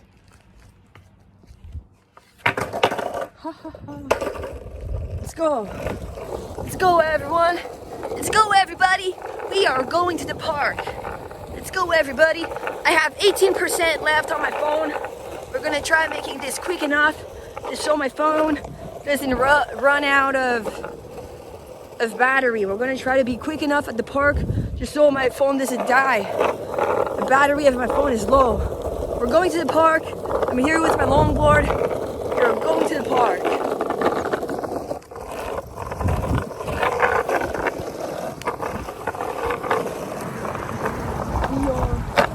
We are a Saturday today.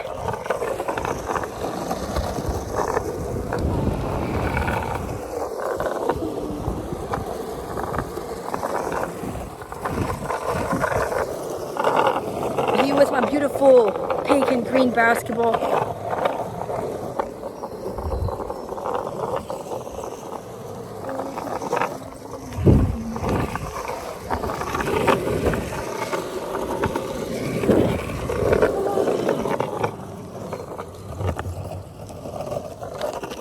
There's a few people at the park.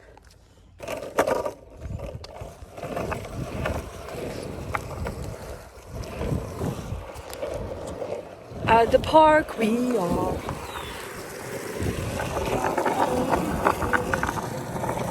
Yeah. Here we are at the park. There are people at the park. What are we gonna do? We're gonna start with making a few hoops. Let's try making 3 hoops. 3 hoops at the park.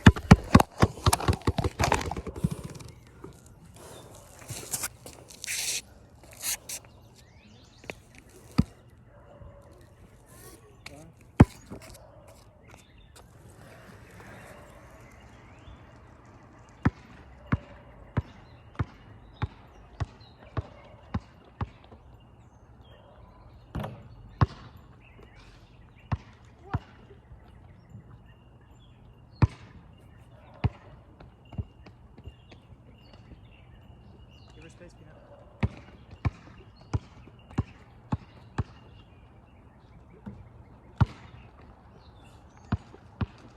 Much better when you like this.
Now we're gonna do a few sprints.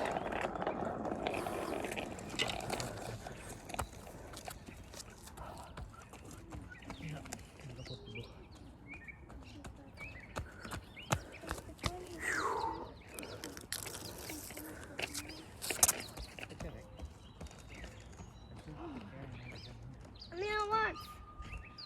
You'll grow into it. Wait a minute, just because he didn't move.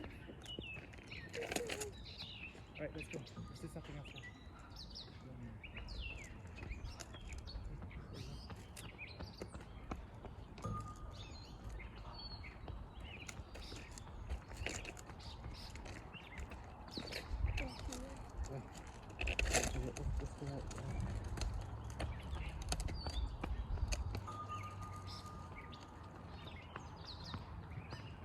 I'll bring it inside the house and I'll try to fix it there. Tu fais les jeux de parc avant de partir?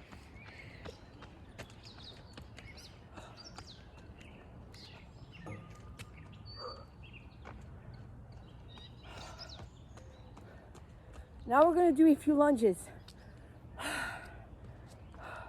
1, 2, 3, 4, 5, 6, 7, 8, 9, 10. Now a few squats. 1, 2, 3, 4, 5, 6, 7, 8, 9, 10. Now we're going to do gymnastics and yoga.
One pull up for Gabbie.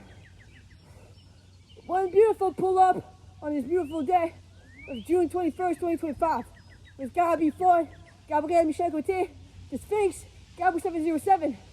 Peace.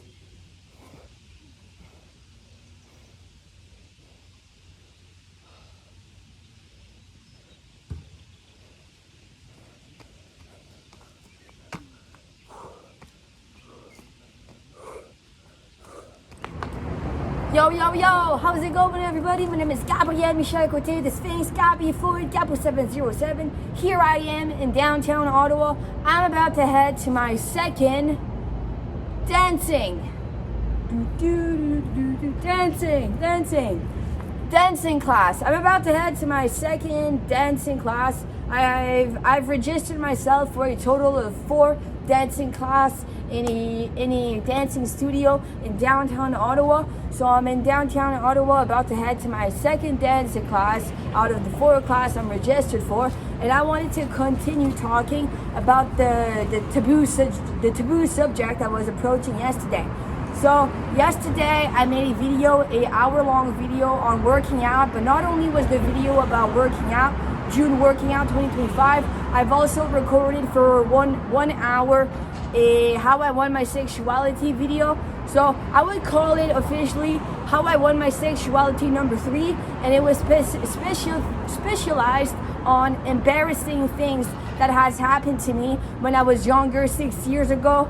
6 years ago when I was younger, embarrassing things that has happened to me when I was experimenting with my sexuality for the first time, and yada yada yada. So I wanted to talk about the people I've been with. I wanted to point out all of the people I've been with again, and I wanted to say their names. So what happens is that I went to have my first sexual experiences, questioning if it was really important for me to retain the names of the guys I've been with. It's just the same then when you make friends in primary school. Are those friends in primary school friends for a reason? Are they friends for a season or friends for a lifetime?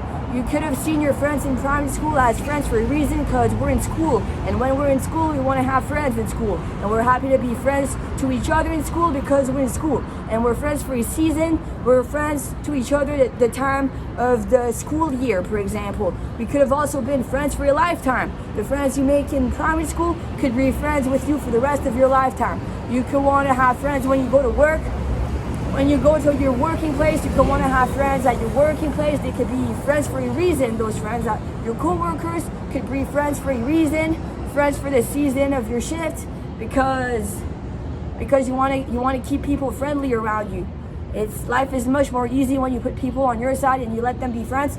So I wanted to say each and single name of the people I've had sexual experiences with, and the people that I have kissed.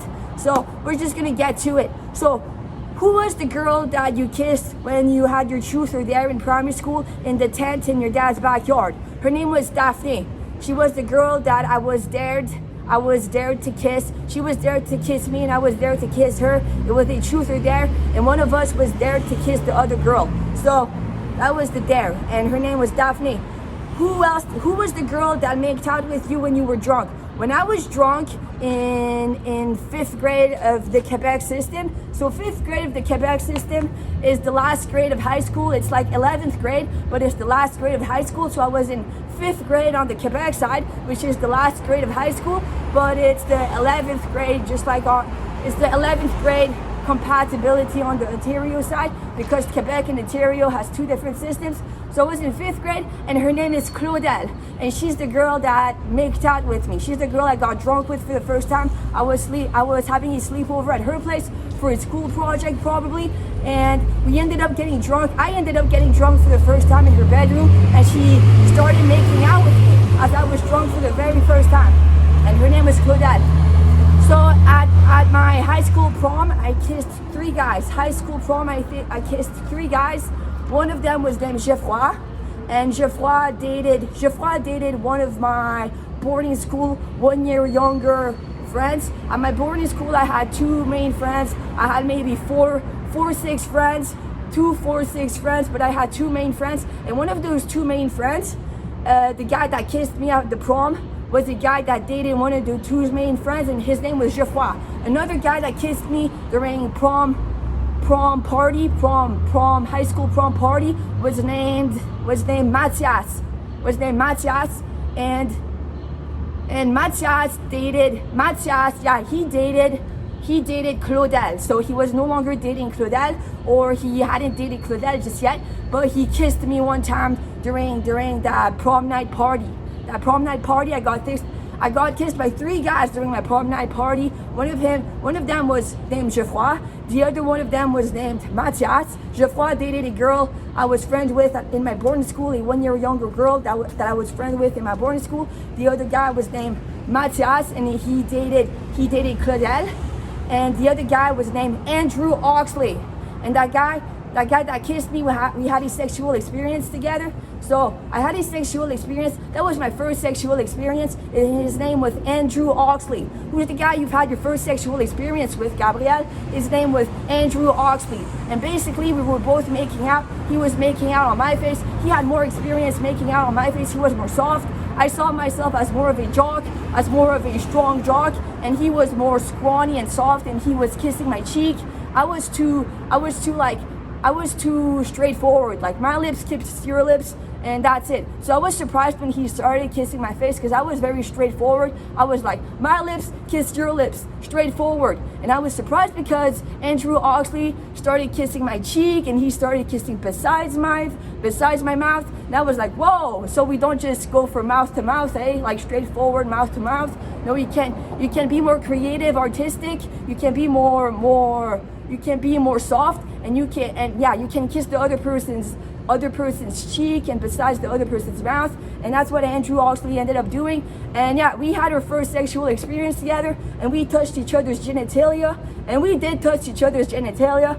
And I don't know, I had a good time. It even implicated oral sex, my mouth on his genitalia, my mouth on his penis. It was Andrew Oxley that I put my virgin mouth on his genitalia for the first time. And I give it a thumbs up because I'm 26 years old and I'm happy I've had my first sexual experiences already. I'm not just there with no sexual experiences. I'm happy to have a few sexual experiences on my list. And yeah, so I'm happy, rock and roll. It did haunt me. Actually, I went back home and I had a perfectly good night of sleep, but it haunted me through my friend Claudette. I told my friend Claudette while the prom night was not over, I could have kept it up to myself. I think I would have digested it way better if I would have kept it to myself more solid, but I decided to slip a few words to my friend Claudette during the next day, or during the prom night or the next day before we left the campsite of the prom night party. I told my friend, and yeah, it haunted me through me telling my friend. And I'm like, I can't believe I told my friend, because it was schizophrenic that my friend knew now. And I don't know, my friend did not relieve me when I told her. My friend kind of agitated me. So whatever, it went on. And those were the 2 girls that have kissed me, kind of, and the 3 guys that have kissed me. 2 other guys that have kissed me were Africans. So when I was older, it was in 2018, 2019, I went on Tinder dates, and 2 of the guys were Africans. And on the second date, I met this guy at the club. And we exchanged numbers, and we went on 2 dates. The first date was Canada Day, and we went to the Parliament. We went to sit in front of the Parliament on Canada Day. And the second date, I went to see him with my friend Claudette, and I don't know, we exchanged a kiss. My friend Claudette ended up totally having sex. My friend, and his name was Michael. That African that I met at the club and went on 2 dates on, one Canada Day date and one with my other friend. His name was Michael. And I even ended up crossing him downtown. He was literally looking at a photo of my forearms tattoos. Walking downtown. That I was walking downtown Ottawa myself, and we bumped into each other. That's the 3rd time I saw him. The 3rd and last time I saw him, we bumped into each other mysteriously, by accident. It was mysterious that Michael and we bumped into each other downtown Ottawa. And that's the 3rd time I saw him. And he was literally looking at my forearm tattoos on Instagram that he bumped into me. And I said, whoa, Michael, wow, you were literally looking at my forearm tattoos on Instagram? Unreal. So that's the 3rd and last time I saw him. But anyways, he had a friend. When I brought my friend Claudette to my second date with Michael, well, my friend Claudette ended up having sex with Michael's friend. Michael had a friend, and Michael had a few friends at his place, but one of Michael's friends, my friend Claudette, ended up literally having sex with him. Well, I just kissed Michael. Another guy that I ended up kissing, I'm not even sure, but it just happened. I think that I went on 2 dates with him as well, and I just swiped right on Tinder. I swiped right, he was the African. I swiped right on that guy. He was named Justin Jonah, and he was an immigrant from Africa or something. And I decided to go on 2 dates with him when I was on Vegas instead, just to see. And on the second date, I don't know, we ended up kissing. I don't know what happens. We ended up kissing. I was like, whoa, you kissed my face, and it was kind of gross. When Michael kissed me, or I kissed Michael, when Michael kissed me, or I kissed Michael, or we kissed each other, it was kind of gross. Sorry, it was kind of gross. I was like, ugh, repulsive.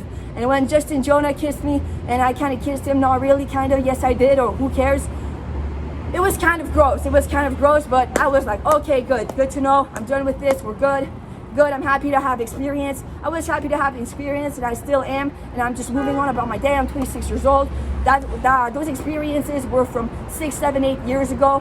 So it's been 6 years. I haven't done anything of that nature. And I'm just keeping it going. What else did I want to say? Oh yeah, the guys that I have had sexual experiences with. So the first guy was named Jean-Claude, and he was a Tinder date, and I met up at his place. He was a Tinder date. I took the bus from my dad's place. I met up at his place, and it was a Tinder date. He offered me a green apple, and he was brooming the living room, and we had a good conversation. He had beautiful blue eyes. He had a great personality. He was there very energetic with a beautiful personality. I ended up bumping him by magic. Mysteriously enough, I ended up seeing him twice during my lifetime. The second time, I was at the Côté spa in my region, and I ended up mysteriously bumping into him. Yeah, so it was in 2018 that I met up with him, and his name was Jean-Claude. I had a good experience, and after seeing him and having my first sexual experience with him, I came back home. Then the second sexual experience I had was in 2019, and his game with Anas. So the first guy was Jean-Claude, and he was a Lebanese guy, Jean-Claude, a Lebanese guy. The second guy was Anas, and he was a sex friend. We were sex friends for 3 weeks.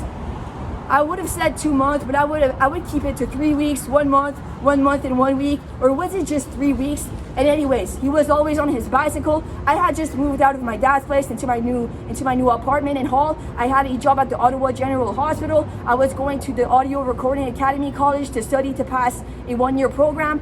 And yeah, I had good sexual experiences with him. He was my first sex friend, and we saw each other a multitude amount of times, and it was nice. And yeah, it was nice to have his sex friends and to see him a multitude amount of times. And we had fun longboarding on my longboard and going out on our bicycles. We went to drink beers. At some point, we went to the bar and drink beers, and I had a good time. Then I kept going with the list, and I think the third guy was named. Who was the third guy? He could have been named Mohammed, another Arabic guy named Mohammed. Then the fourth guy was named Iman. So I'd say the fourth guy was the Arabic guy that I just swiped right on Tinder on, and he came to see me, and we had a sexual experience, and off he went to the university. So he had a university course not too long, and we had sexual experiences. And he came in his car. He had a black car, and he was Arabic. His name was Mohammed, and we had sexual experiences. Then off he was to university nearby for his school course, and that was about it. And then moving on to, that was the third guy. So the first guy was Jean-Claude, then it was Anas, then it was Mohammed, then it was Iman. And Iman was the African guy. And Iman was the African guy from Vancouver. And I swiped right on Iman, the African guy from Vancouver, because now he was in Ottawa. He was in Ottawa for a 1-week vacation or something, and I swiped right on him. And what's funny is that a few weeks later, a few weeks after my sexual experience with Iman, I was with my friend Claudette, and she was swiping on Tinder herself. So my friend Claudette was swiping on Tinder herself. We were downtown Ottawa sitting on a bench, and then she saw Iman on her Tinder account, and she had swiped right on Iman's account. I think that Iman swiped right on Claudette's account, and Claudette swiped right on Iman's account, and they were a match. So my friend Claudette and Iman were a match. And then I told Claudette, that's the guy I had a 1-night stand with a few weeks ago, a few days ago, a few weeks ago. Wow, you're a match with him. What are you gonna do? And she started to text the guy, the African guy, the African black guy from Africa. She started texting him like, yo, you were with my girl. You were with my girl, yeah. My friend, she's with me. My girlfriend, she's with me. And she told me that you were with her. And she texted him, and I don't know, she blocked him. Then Iman, he was strange enough. We were friends on Facebook or something of that nature. And he was strange enough to ask me, what did your friend do? What did your friend do? I said, nothing, sorry. I just told my friend that you were a match with her. I was with my friend sitting on a bench in downtown Ottawa, and we were not friends on Facebook. We just had a conversation on Facebook. We had an opened up conversation on Facebook somehow for who knows what reason. The guy named Iman and myself, maybe we met up on Facebook dating. I'm not sure. I think we met up on Tinder dating, but we started a conversation on Facebook dating to meet up together. And in the Facebook conversation messenger that we had opened up together, he texted me, yeah, there was one of your girlfriends that texted me a few words. What is it about? I said, oh yeah, it's because I noticed that the both of you were a match. Yeah, it's nothing, don't worry, it's nothing. And he probably went back to Vancouver, and I had a good sexual experience with this black guy, African guy from Vancouver, Canadian black African guy from Vancouver. I had a good experience, and that was about it. And the fifth guy, so the first guy was named Jean-Claude, the second guy was named Anas, the third guy, Mohammed, the fourth guy, Iman, And the fifth and last guy was named, so I would say the first guy was Andrew Oxley even. It was Andrew Oxley, Jean-Claude, Anas, Mohamed, Iman, and the sixth guy was named Sanket. And Sanket, I met him on November 1st, 2019. He was an Indian guy. And I went over at his place and I ended up having a good sexual experience with him. I ended up orgasming and moaning super, super loud with him.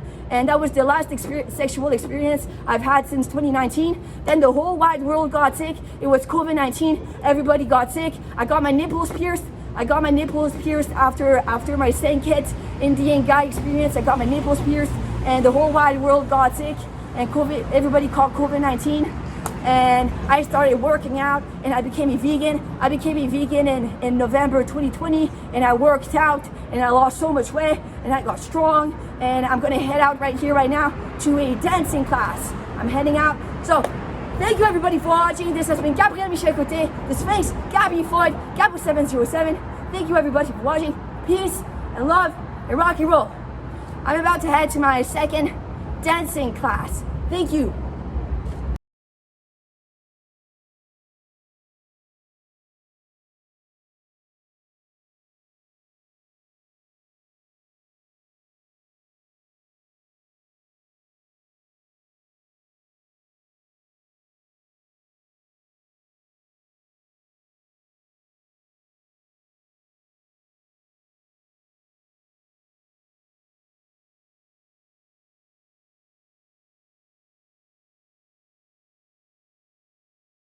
Yo, how is it going everybody? Today we are June 22nd, 2025.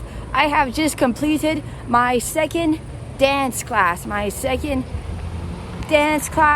and I thought to myself, dancing is not too big of a workout whatsoever. Dancing is much more of a feeling, a emotion, the feeling of the movement. I enjoy dancing as I get better retaining the movement, as I get better with my memory, retaining the movement I was taught to do. I enjoy dancing as I get to develop myself a little character. I enjoy dancing when it comes down to feeling the movement. Not only is it about doing the movement of the choreography, it's also about the attitude you put in the movement you do and how you execute the movement. Not only is it about retaining the movement, executing the movement, it's also about the feeling, the emotion, the attitude you put into executing the movement. I'm walking with my little purse at the moment.